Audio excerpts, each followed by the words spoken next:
we also want to congratulate kasi nanalo ka as Mrs. Universe ba? Mrs. Universe. Anong feeling winning the title? Ay, sobrang talagang all glory to God. Yun lang ang masasabi ko kasi talagang 1 week lang yun. Sagad yun, lahat ng lahat yun ng 1 week na yun, lahat ng tindaanan ko, iba-ibang bansa, makikisama mo.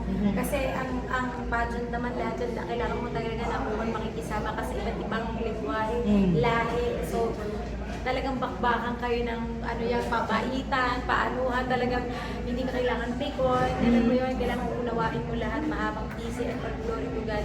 Lahat talaga, pati paglabas ko, lahat yun. Sabi ko talaga, manalo Lord para sa ito. Ay, nanalo ka, sobrang happy, definitely. Sobra. Pag nakita niyo po yung reaction ko doon, yung buka ng bibig ko, Lord Jesus Christ, thank you so much. Yun lang ako nang yun, kasi alam kong hindi ko kaya. Pero pag siya gumalaw, walang imposible sa kanya. Lahat kaya niya. Sure, we heard na si Herlin ba? Isa sa nag-trend kasama ba siya? Oo, ayan, isa yan. Siya nag-push ako. Kasi takot talaga ako, hindi ako para doon. Parang gano'n, syempre, may baby na ako, tapos showbiz, ayan, business, ganyan. Pero yung pageant, parang hindi yun talaga para sa akin. Pero sabi sa akin, Herlin, kasi pagkakilala nga lang, masyado ko kasi ako marami rin ako napagdaan. And alam ko yung buhay o advokasya. Yun naman ang pageant eh, kung ano ba yung may pamamahagi mo sa ibang tao. Diba? Hindi lang sa sarili mo. So, sa dami ko na pagdaanan, yung isang yung malaking ambag talaga yung competition na yun. Kasi may mga advokasya kayo eh. Every country, wow, English na to, eh guys. You know, grabe talaga. 5 language yung mga alam nila. Ako, 1.5 pa yung language na alam ko. Filipino saka English. Filipino English half pa, minsan choppy pa. Pero alam mo, ang maganda doon, ngayon ko lang na-experience na kapag nararamdaman pala yun, kahit hindi kayo pare-pareho ng lingwahe, nafe-feel nila kung ano yung sinasabi ko. Kasi sabi ko, ba't sila nakatulala? Tapos pinag-ulat ko, malakpak ko pala.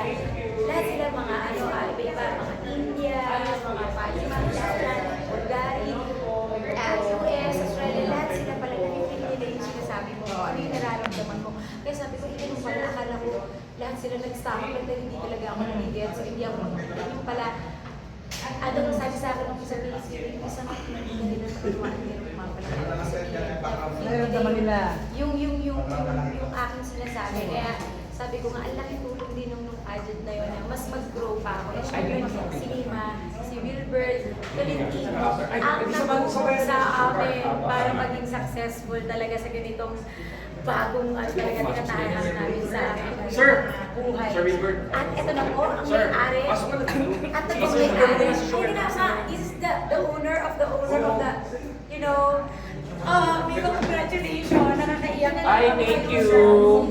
Ayan. Sir, ano feeling na, bakit ka nag-decide na mag-venture sa ganitong business ngayon? Yeah, actually, nung syempre na journey natin yung Ahon Mahirap, nung during nagka-campaign tayo, syempre, isa sa mga advocacy natin tsaka livelihood program natin is maggawa ng content creation para sa tao. So, nung hindi tayo nahalal, syempre, lumaban naman ang Ahon Mahirap ng maayos, na hindi tayo nag-vote buying. So, syempre, hindi naman natin masisi kapag yung mga tao, syempre, bulag-bulagan, na nag-ano sila sa vote buying na hindi tayo nahalal man, pinapatuloy natin ang ating advocacy. So, isa sa mga original plan is magpapakredit dapat ako ng TESDA.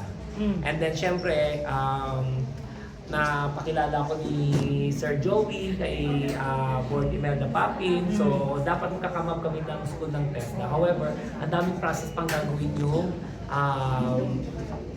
mga requirements ba ng TESDA. So ang ginawa namin is naghanap kami muna ng school na accredited na po ng TESDA para mas mabilis namin i-incorporate ang content creation para sa mga livelihood program. And yet, itong school na ito, syempre, nung kinuha namin sa land bank is actually for repossess na. And syempre, sabi namin, kunin natin to, and it's been 20 years, and from 600 students, ngayon is 236 na lang. So, we decide na pagandahin lahat ng mga facilities. So right now, nakapaglagay na kami ng mga TV, every classroom lahat, and then lahat ng mga computers, in-upgrade namin ngayon, and then soon, lahat ng blackboard nakikita nyo dito, magiging whiteboard na rin.